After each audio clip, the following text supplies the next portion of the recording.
People keep saying the internet doesn't feel real anymore. This is why. If someone you lost picked up the phone, would you answer? That question isn't just a question anymore. There are already cases of families using AI to simulate loved ones who've already passed. In a recent case, an elderly mother in China has been speaking to a version of her son. Video calls, his voice, his face. The version she's talking to is not him. And if you've been feeling like something about the internet is off, this is what that looks like. These systems can now recreate how someone looks, how they sound, how they speak, to the point where it feels real.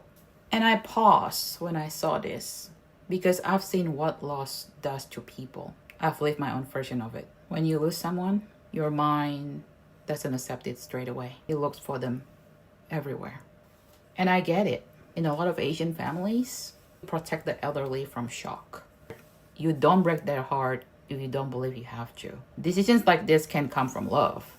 But at what point does protection become something else? And this didn't start with AI. In the early 2000s, people were already paying huge amounts to clone their pets. Not lookalikes, not replacements, the same DNA. Because losing something was already too much. But now, we're not just cloning bodies, we are recreating people. This is not happening somewhere else. It's happening on the same internet you're on. Because this is not isolated. The technology is here. Identities can be simulated. The internet was built to connect you to what's real. We're now building systems to replace it. So, if you were in that position, would you want to know? Or would you choose a version of reality that feels real enough?